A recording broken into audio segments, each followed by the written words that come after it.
A Eletrobras assina acordo de conciliação com o governo sobre poder de voto na companhia. O governo agora terá 3 dos 10 assentos no Conselho Administrativo da empresa e no Conselho Fiscal, Guido Mantega foi indicado pelo presidente Lula para um dos assentos. Olá, meu nome é Luiz Mauro Filho, eu sou editor do Brasil 247. Hoje são 27 de março de 2025, 7 horas e 7 minutos, pelo horário de Brasília. E trago hoje essa importante notícia relacionada à Eletrobras. Tá? Então, a Eletrobras assina acordo de conciliação com o governo sobre poder de voto na companhia. É a finalização, portanto, de uma ação que está no Supremo Tribunal Federal desde janeiro de 2023, portanto, desde que o presidente Lula assume o governo federal, vindo, sobretudo, de uma situação considerada injusta nesse conselho de administração, né, da Eletrobras. A Eletrobras, vamos lembrar, ela foi vendida, ela foi privatizada no governo de Jair Bolsonaro entre 2019 e 2022. Portanto, ela fez parte desse plano de desmonte de direitos, de empresas públicas, de direitos públicos, enfim, parte desse plano neoliberal do ex-presidente Jair Bolsonaro, e que gerou essa rusga entre a União e a empresa, né, privatizada, portanto, sobre a participação do governo no Conselho de Administração. O Conselho de Administração ele era formado por 9 cadeiras, é até agora formado por 9 cadeiras, e o governo, a União, ela tinha direito a uma cadeira, né? E com esse novo acordo, ela passa a ter 3 cadeiras de 10 possíveis, né? De 10 cadeiras que passam a existir no Conselho de Administração, portanto, aumenta uma cadeira e o governo passa a ter de menos de 10% da voz política ali dentro, passa a ter 30% após esse acordo, né? Importante essa questão a ser pontuada. Também é importante trazer que uma das partes do acordo seria sobre a suspensão de obrigações de investimento em Angra 3 por parte da empresa, né, da Eletrobras. Isso volta ao governo.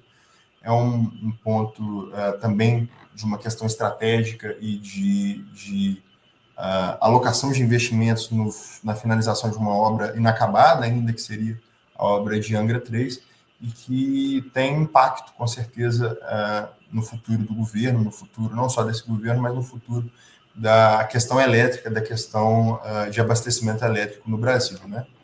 Então, vou trazer também aqui, para nós finalizarmos, uma repercussão sobre o Guido Mantega. Então, Lula indica Guido Mantega ao Conselho Fiscal da Eletrobras após o acordo, né? Então está aqui o Guido Mantega, ele foi ministro da Fazenda dos governos Lula 2 e Dilma 1, portanto, de 2006 a 2015. Quadro experiente, um quadro de muita confiança por parte do presidente Lula, que vem fazer parte do Conselho Fiscal, né? Como está aqui bem evidente. Portanto, não é esse conselho administrativo que a gente vinha falando, que houve um aumento, né, no número de cadeiras por parte do governo, no número de cadeiras totais. O Conselho Fiscal, ele, no caso, ele, como o próprio nome diz, ele vem para fiscalizar, né, o cumprimento o bom cumprimento das ações que devam ser feitas pela empresa, enfim. Então, ele tem um outro intuito em relação ao Conselho Administrativo, né? Então, está aqui a notícia onde a gente repercute isso, né? Ele é indicado para uma das 5 vagas desse conselho, né, o Guido Mantega. Foi uma notícia dada em um documento assinado na última quarta-feira, enviado ao Supremo Tribunal Federal hoje, na quinta-feira, dia 27. Tá? Aqui na nossa matéria, a gente repercute um pouco mais sobre o Guido Mantega, sobre quem faz parte, né, quais que são as ideias de trazer o Guido Mantega para esse conselho, né?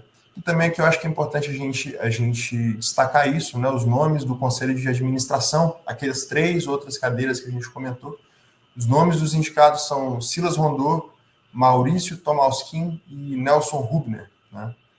Então são essas as pessoas que vão fazer parte do conselho de administração, o executivo da empresa, enquanto o Guido Mantega ele foi nomeado para o conselho fiscal. Tá? Também aqui nessa matéria a gente fala com um pouco mais de detalhes sobre essa questão de Angra 3, inclusive aqui com uma repercussão do ministro de Minas e Energia, o Alexandre Silveira. Ele, abre aspas para ele, a conciliação demonstra o respeito do governo aos contratos e à Constituição. Também reforça a nossa capacidade de retomar investimentos estratégicos para o país. Portanto, reiterando aquilo que até a gente falou há pouco tempo, que falei há pouco tempo, sobre essa autonomia que o governo passa a ter em relação a questões de investimento, tanto no caso de Angra 3, tanto quanto em decisões relacionadas à Eletrobras, uma empresa muito importante, de fato, para o cenário brasileiro, né? Então, bom, essas são as informações que eu tinha para trazer sobre esse fato. Se vocês tiverem mais curiosidade sobre o tema, nossas matérias aqui passadas estão no portal, elas estão em destaque no portal, tem mais informações, mais detalhes. Acessem o Brasil 247 para essas e para outras notícias. Também sigam a gente nas redes sociais, super importante, para ter mais contato, para se manter bem informado sobre todas essas questões. Um abraço e boa noite.